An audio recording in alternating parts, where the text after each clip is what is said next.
You're watching the Highlight Zone, Friday edition. Northeast Indiana, it's time to get in the zone. It's always been a battle between us two when we meet in the sectionals. So it's going to come down to who wants it more. We're antsy. We're ready to play. We're treating it like it's a state championship. We prepare to win. They're blue collar, so we got to match that and we got to be tougher. Good, bad, ugly, we just want to win. Show them that number 11 is not scared of number 2.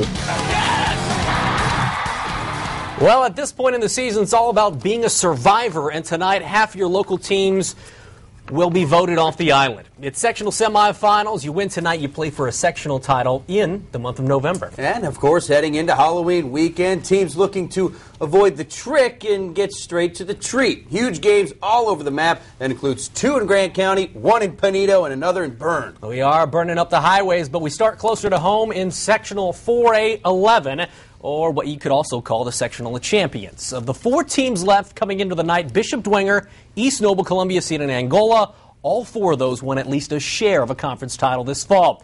Tonight at Zollner Stadium, the SAC champ Saints hosting the co-NHC champ Knights. This one went down the wire a couple years ago. First possession for the Saints in the first quarter, Aaron Dykusen with a touchdown, 7-zip BD. Now 14-zip BD. Still in the first, East Noble's A.J. Dove to Jordan Gator. He gets in the end zone, 14-7. Coach Schwarzkopf saying, we practiced against that. Well, they practiced this too. Late first, Patrick Ryan to Jalen West, and Mr. West goes north-south for the touchdown. 21-7 BD after one, and Coach Schwarzkopf is like, just like that.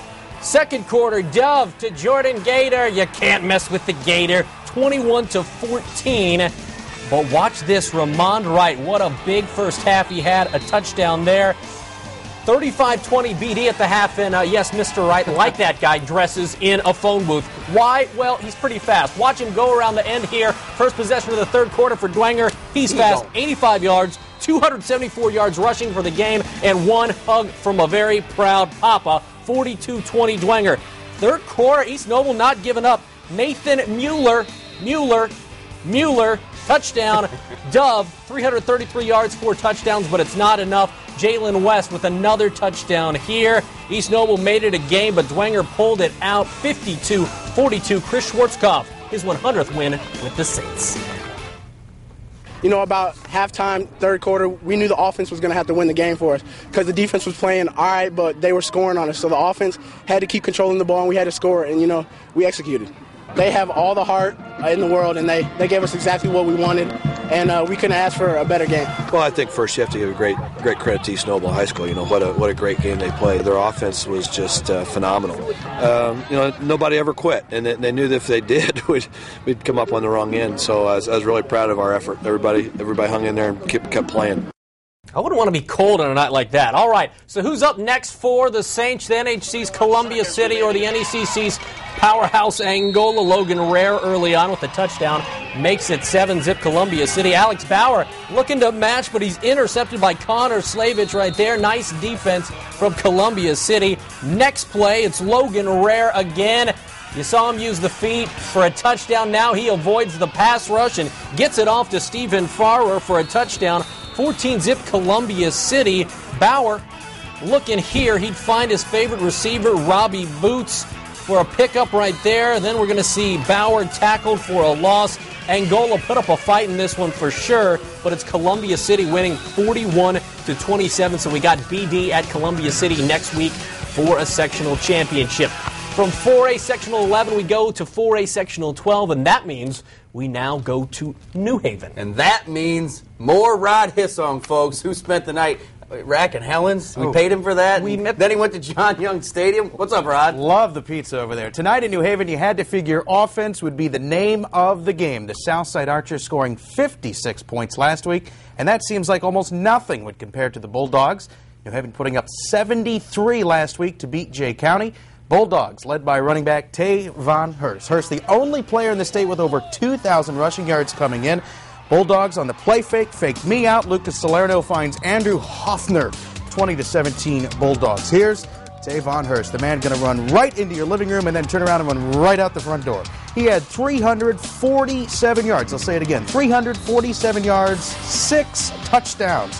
Southside here going to get a little tricky. Levante Choice pass to Adrian Mabel. Hook and ladder to John Easley. That would get Southside within 3, 27-24. Bulldogs would only have a 3-point lead. And then New Haven's Casey Paris is going to block the punt. I did not pick up the football because I do not like to run. Hurst going to get another touchdown run. 34 fourth-quarter points for New Haven. They run away 64-31 the final. For who New Haven would play in the sectional championship, Delta, Muncie, Southside. Delta gets the win 28-6. It'll be Delta at New Haven. Ross, we're going to go back over to you. All right, jumping up to 5A, we've got a couple of conferences rematches on the schedule, and that was certainly the case at Spooler Stadium, where Northside and Snyder met back in Week 6. The Panthers winning that game 10-0. Would it be that close tonight? Kurt Tippmann's squad sending a message early and often. Redskins go 3 and out. The Panthers' first possession capped off by a John Nelson 18-yard touchdown. This was really the first chilly night of the football season. The fans, they know what to do. Just throw on a scarf. Now, Akeem Kelsaw, he had a lot of man coverage tonight, single-man coverage. And bad idea. Panthers capitalized. Riley Jordan to Kelsaw. That's a 43-yard score. He had 100 yards receiving on the ninth. The Panthers D just suffocating. There's a slew of Panthers for the loss there. Henry, he has a second score in the first quarter. 182 yards, 4 touchdowns tonight for Henry as Nelson Snyder wins 41-21. Line was blocking pretty well. We executed on both offense and defense. Just had a good game. Now we just got to move on to the sectional championship. It's kind of a natural thing. We get up by some points, and it's easy to relax and kind of sit back a little bit. So we got to focus on that and do a better job keeping our focus and mental edge when we're up. That's John Nelson with a big night. John Nelson. So who do the Panthers get? It's a SAC rematch to an NAC rematch. Homestead beating Carroll 38-10 in Week 7. Pick this one up in the second quarter, and that's Cam Wisely getting picked off by Riley Heinzman a few plays later. Zach Terrell holds that pitch just long enough. Perfect. To Cody Appenziller. Appenziller with 3 touchdowns. That made it 28-14, but the Chargers answer. It's Corey Nelson bouncing it outside.